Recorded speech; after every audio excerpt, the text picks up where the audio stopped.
Indian Country. We had now reached a hostile Indian country, and during the afternoon we passed La Perelle station and enjoyed great discomfort all the time we were in the neighborhood, being aware that many of the trees we dashed by at arm's length concealed a lurking Indian or two. During the preceding night, an ambushed savage had sent a bullet through the pony rider's jacket, but he had ridden on just the same, because pony riders were not allowed to stop and inquire into such things except when killed.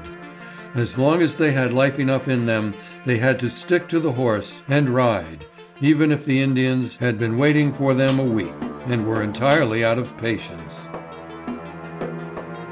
About 2 hours and a half before we arrived at La Perelle station, the keeper in charge of it had fired 4 times at an Indian, but he said with an injured air that the Indian had skipped around so's to spile everything, and ammunition's blamed scarce too.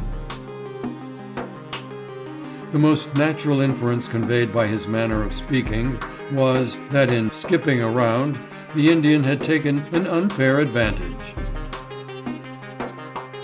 We shut the blinds down very tightly that first night in the hostile Indian country, and lay on our arms.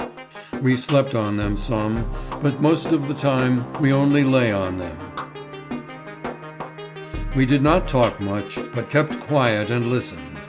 It was an inky black night, and occasionally rainy.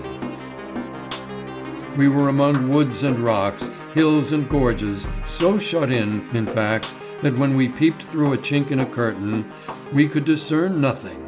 The driver and conductor on top were still too, or only spoke at long intervals in low tones. As is the way of men in the midst of invisible dangers. We listened to raindrops pattering on the roof, and the grinding of the wheels through the muddy gravel, and the low wailing of the wind, and all the time we had that absurd sense upon us, inseparable from travel at night in a close-curtained vehicle, the sense of remaining perfectly still in one place. Notwithstanding the jolting and swaying of the vehicle, the trampling of the horses, and the grinding of the wheels. We listened a long time, with intent faculties and bated breath. Every time one of us would relax and draw a long sigh of relief and start to say something, a comrade would be sure to utter a sudden "Hark!" And instantly the experimenter was rigid and listening again. At the summit of the Rockies. And now, at last, we were fairly in the renowned South Pass and whirling gaily along, high above the common world.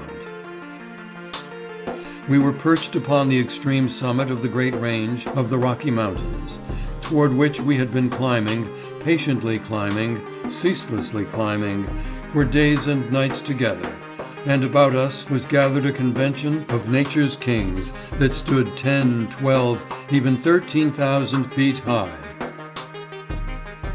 Grand old fellows who would have to stoop to see Mount Washington in the twilight.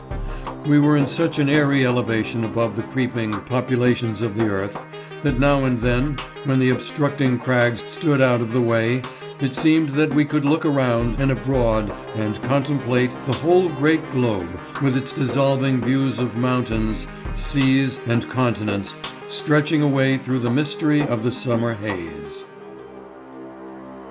Incidents by the way. At the Green River station we had breakfast, hot biscuits, fresh antelope steaks, and coffee.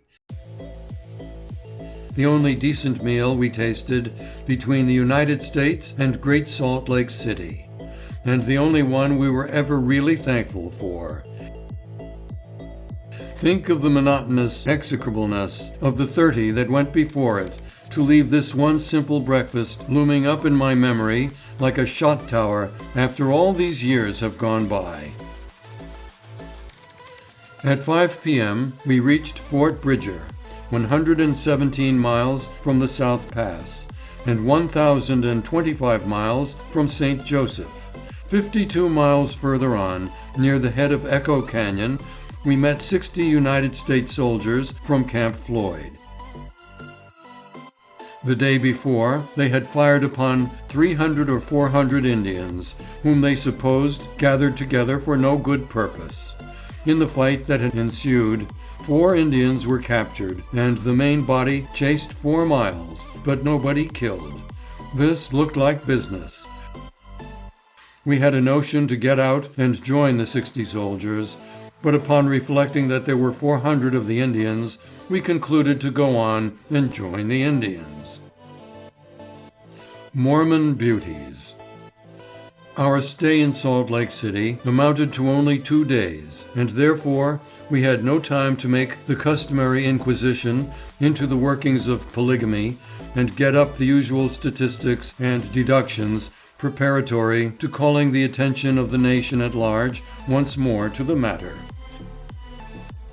I had the will to do it. With the gushing self-sufficiency of youth, I was feverish to plunge in headlong and achieve a great reform here, until I saw the Mormon women. Then I was touched. My heart was wiser than my head. It warmed toward these poor, ungainly, and pathetically homely creatures, and as I turned to hide the generous moisture in my eyes, I said, "No, the man that marries one of them has done an act of Christian charity which entitles him to the kindly applause of mankind, not harsh censure, and the man that marries 60 of them has done a deed of open-handed generosity so sublime that the nations should stand uncovered in his presence and worship in silence."